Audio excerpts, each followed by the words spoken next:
Hello friends, welcome back to my channel. কেমন আছো তোমরা সবাই? আশা করছি অনেক ভালো আছো। আমি কিন্তু অনেক ভালো আছি। বৃষ্টি অ্যান্ড হার ব্লগে তোমাদের সবাইকে স্বাগত জানিয়ে আজকের ব্লগটা এখন থেকে শুরু করছি।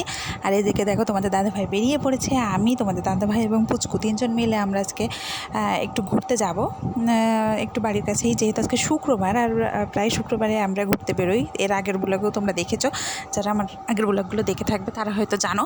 এদিকে দেখো তোমাদের দাদাভাই বাইক নিয়ে বেরিয়ে গেছে, আর এই যে পুচকু পেছন পেছন দৌড়াচ্ছে, তাকে বাইকের প্রথমেই নিতে হবে। তো তোমাদের দাদাভাই বলছে আসো, বাইকের প্রথমে নিচ্ছি।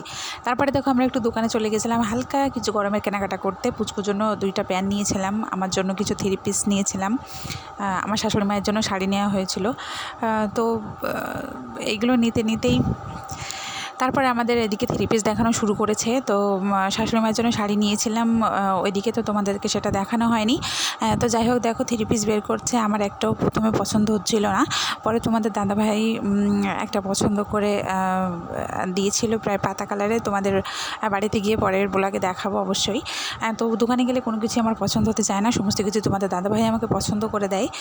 আমি অনেকগুলো দেখলে কনফিউজড হয়ে পড়ি, কোনটা নেব না কোনটা রাখবো, এরকম একটা ব্যাপার। তো তোমাদের দাদাভাই আমাকে পছন্দ করে দেয়। তো দেখো এখানে সেরকম একটা 3 পিস নিয়েছি, তোমাদের পরের ব্লগে দেখিয়ে দেবো। তারপর এত গরম পড়েছে যে কি বলবো। মানে দাদাভাই বলছে শরবত খাবে, আমি বলছি হ্যাঁ অবশ্যই খাবো। তো তারপরে দেখো এখানে দোকানের সামনে একটা লোক শরবত বিক্রি করছিল, তো খুব ভালো পরিবেশেই বিক্রি করছিল। তো তোমাদের দাদাভাই বলছে একটু শরবত খাও, তো ওখান থেকে শরবত খেয়ে নিয়েছি। তারপর তোমাদের দাদাভাই পুচকু কিনে একটা দোকানে ঢুকলো, তার জন্য কিছু কেনাকাটার জন্য। তো তার পছন্দ হয়নি, তো আমরা বসেই ছিলাম। সে বলছিল যে তোমরা বসো, আমি একটু আসছে, তো একটু কাজ ছিল ওইদিকে। তোমাদের দাদাভাই একটু কাজ করতে গিয়েছিল, তারপরে ওখান থেকে চলে আসলো। তারপরে আমরা দেখো 2-1টা জিনিস কেনাকাটা করেই বাড়িতে চলে যাচ্ছি। তো দেখো এখন প্রায় সন্ধ্যা লাগা ভাব। তো মাঠের ভিউটা একবার দেখো, কি দারুণ লাগছে। তো আর একটু আলো থাকলে বেশ ভালো লাগতো, যেহেতু সূর্য ডুবে গিয়েছিল প্রায় সন্ধ্যার একটু আগ মুহূর্তের ছবি এটা। তো খুব ভালো লাগছিল। আর এরকম গ্রামের রাস্তা দিয়ে যেতে কার না ভালো লাগে, তাও আবার বাইকে করে।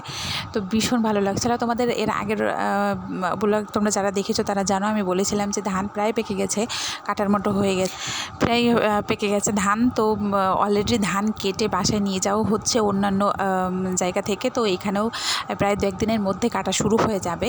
আমাদের বাড়িতেও 2-1 দিনের মধ্যে ধান চলে আসবে, অবশ্যই তোমাদের সেই ব্লগগুলো দেখাবো। তো দেখো প্রায় প্রত্যেকটা জমি থেকে ধান পেকে গেছে, তো কাটা হবে অলরেডি। এই দেখো এই মাঝখানটা জমি থেকে ধান কাটাও হয়ে গেছে।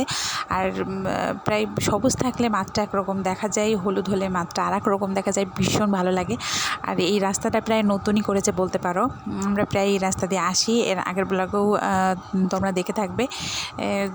তো ভীষণ ভালো লাগে, রাস্তার 2 ধার দিয়ে ধানের জমি, আর ভীষণ সুন্দর। তারপরে দেখো দেখতেই একটা গরুর গাড়ি চলে গেল, অনেকদিন পর দেখলাম গরুর গাড়িটা। তো ভীষণ ভালো লাগছিল। আর এদিকে তোমাদের দাদাভাই তো সামনে থেকে অনেক বকবক করেই যাচ্ছিল।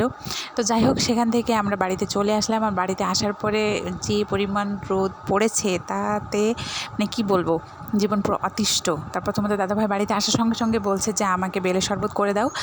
তো সবার জন্য বেলের শরবত করছিলাম। আর এদিকে দেখো তোমাদের দাদাভাই এসে পরে শুয়ে পড়েছে, কারণ আসলে এত ক্লান্ত লাগছিল ঘোরাঘোরার পরে। তো এসে আমি বেলের শরবত বানানো শুরু করে দিয়েছি। তোমাদের নেক্সট ব্লগে বেলের শরবত কীভাবে বানাতে হয় সেটা অবশ্যই দেখাবো, এই রেসিপিটা তোমাদের দেখাবো অবশ্যই। তো তারপর দেখো রাত্রে আর ব্লগ করতে পারেনি, সকাল হয়ে গেছিলো। আর সকালে আমাদের বাড়িতে একটা ছোট্ট একটা পুজো ছিল, যেটা শুধু মহিলারাই করে। তো দেখো আমার ছেলে প্রণাম করছে, আমার জায়ের মেয়েরা আছে।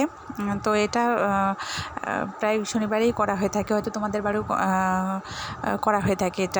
এটা শনিবারের পুজো বলে এটাকে। তো যাই হোক, ভিডিওটা যদি তোমাদের অবশ্যই ভালো লাগে তাহলে একটা লাইক করে দিও, আর পাশেই থেকো। ধন্যবাদ।